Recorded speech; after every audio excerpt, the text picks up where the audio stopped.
We're actually going to move locations because, ironically enough, people are saying that this is too sensitive of a subject and they don't want their opinion on the internet. I guess it speaks for itself. Hopefully we have better luck at the next place.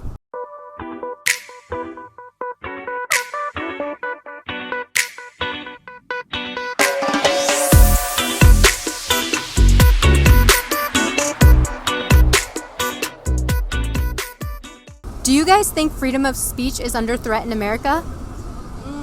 I think so. Yeah. So I think so. So what threat of America? Yeah, do you think freedom of speech is under threat in America? Yeah, I feel like people are getting scared of what they say more. So maybe. Do you guys agree or have any additional thoughts? Agreed. People should be free to say whatever they want. I don't know, kind of the same as her. And of course, people shouldn't just say whatever they think. They should really think about what they say. But I feel like people are getting more scared to say something wrong, so they might just stop saying what they feel. Yeah, because if they say something wrong, they'll get a lot of criticism on the social medias. Yeah. Do you think free speech is under attack in America? Okay, here's what I have to say about that particular topic, okay?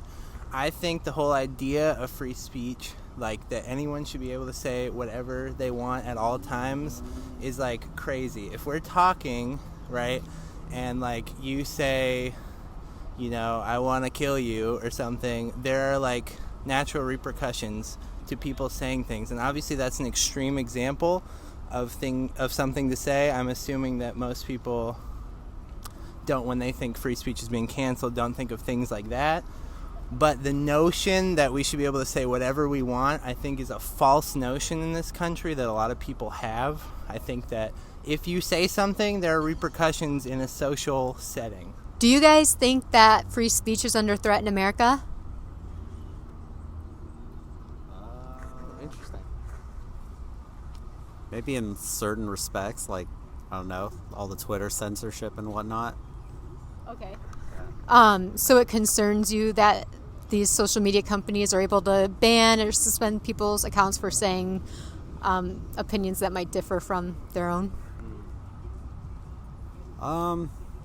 Yeah, I mean, even though there's a lot of opinions I might not necessarily agree with, what's the point of just not allowing them to be expressed? What do you think the point is of them not allowing it to be expressed? Why do you think they're doing that? I guess to keep one train of thought, I guess, for all of society. Yeah, one narrative, right? I mean, that's how it's been. Do you think free speech is under threat in America?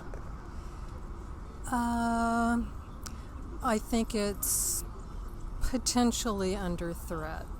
So where do you think the line should be drawn for what you can and cannot say? I think that's the question. I don't know if I have the answer to that. I think it's an ever-changing question that we must be asking ourselves. But I think that as annoying and hard as it is, if someone says, hey, what you said hurt me or is dangerous to me, I think it's our responsibility, and it's happened to me a lot. Oh, hey, what you said hurt my feelings, or hey, even if it's just it hurt my feelings, I didn't like it.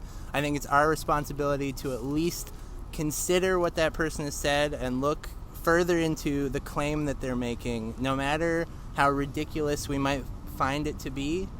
Do you think that there's any speech that should be banned online? Only I think speech that very directly calls for harm to a certain group, for example Nazi symbols, and which are just so obviously targeting one group. But I mean, I think sometimes we take it a little too far by what we define as inciting violence against someone else. That's kind of hard to get people to agree what that point is. So it's hard for me to just say yes or no to this question outright. Okay, what do you think they would have to say to merit being banned or suspended? Probably something offensive about maybe culture or stuff like that. Just saying something offensive. You don't think people should have the right to say something that's even just offensive? I mean, I don't people should be free to say their opinion, but I don't think they should say something that they know that's offensive, because like in the end that's just wrong. Like if you know it's hurting someone, then you shouldn't say it. There's like a difference between saying your opinion and saying something offensive. Yeah. And you can tell people your opinion without hurting others or saying offensive things. A lot of people have been getting their social media accounts banned and suspended for saying certain things and things that aren't inciting violence, but they are labeling it as hate speech. For example, there's a political commentator named Matt Walsh who tweeted that men can't be women and women can't be men, and he was suspended for saying that, and they say that that is hate speech or too offensive. And I wonder, do you think that they crossed the line in censoring him?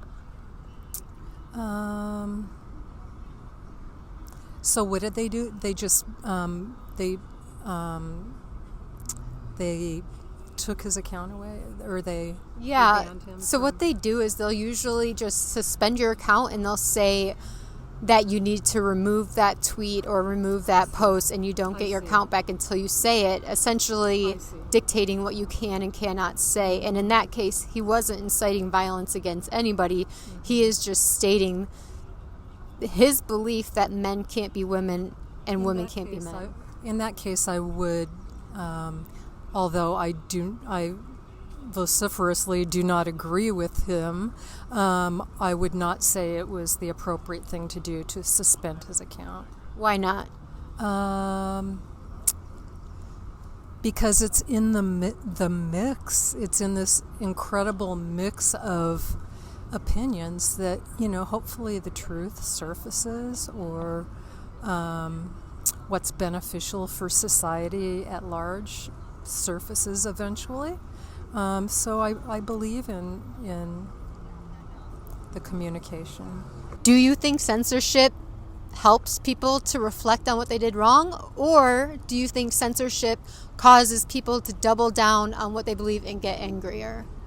I think it depends. Like I think the word censorship is really loaded, so I'm not sure like what people mean. Banning people, suspending people from their social media accounts so they can't post anything or have to delete what they said. I think it's a really tricky line, because there's I don't like mob mentality of like a bunch of people reported that person for, they could be a number of arbitrary reasons and then they get banned. But I think that if that person is like causing harm, if there's hate speech, then I do think censorship is good in that situation, because it prevents more people from seeing those ideas and having those ideas normalized. So do you think there's a danger in not allowing people to express themselves and have civil discourse to then determine as a society what ideas we want to become the norm and to move forward? Yes, for sure there's a danger in it. How do you feel about Elon Musk buying 9% of Twitter stock? Of Twitter? Yeah. I don't like it personally, just because I don't think only a certain set of oligarchs should control all of our industries, and that's clearly what's happening in the U.S. right now. What do you think his intention was behind buying that stake in Twitter? I haven't really thought about that specific instance that much, but I would say maybe promoting his own Tesla or SpaceX projects probably just seems the most logical reason for that. What do you think about Elon Musk buying 9% of Twitter stock? Elon Musk, man, he's like that guy, what is he doing? He's going to space, he's buying Twitter, what's wrong with him? I think it's more the more important thing is why can he just do that, and why would that suddenly give him all the power to change the rules, rather than caring about his intentions. Regardless, I think, of whether someone goes in there with good intentions or bad intentions, if you give one person that much power, I just don't think that's right. Well, didn't someone have the power even before Elon Musk came? Well, Yeah, certainly, but I think this is it's more a systemic problem than like, I mean, it's not just, oh, I hate Elon Musk or oh, I love Elon Musk. I think it's more like, why are these people, just because they have like share in the company, and can do so without being part of the company, like they just can buy their way in, like why are they allowed to suddenly have such a big say on what's going on just because they have some money? So you don't think that anyone should have that much power to be able to say what is and isn't allowed on Twitter? Yeah, I think, generally we want to come to a consensus as like a society, as a people, starting from the community upwards, on what's, right and wrong, what's the correct thing to be able to say, what shouldn't you say, and how do we deal with it?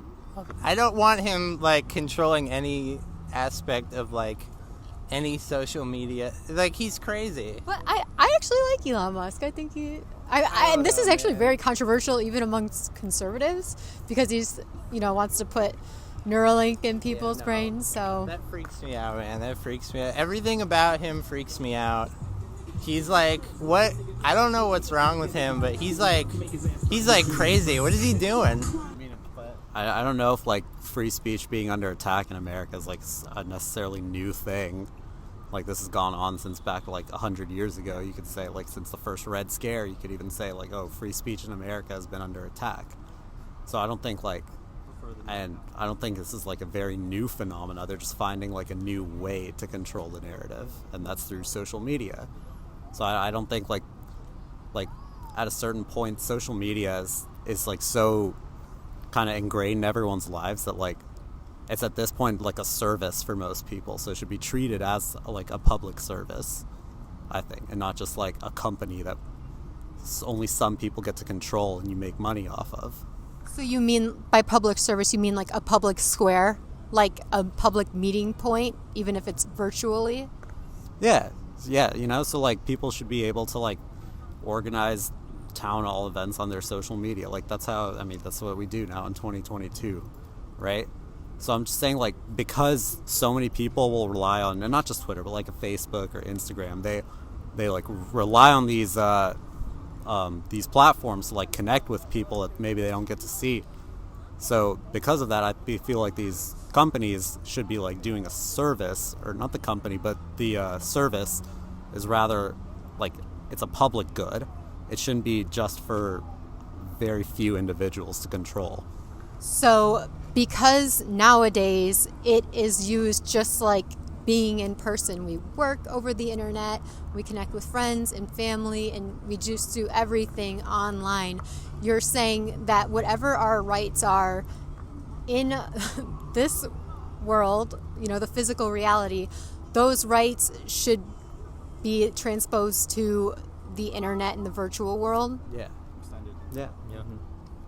Well, that wraps up our time in Santa Monica. It's pretty dark out after having to leave Hollywood, where people didn't want to talk about free speech.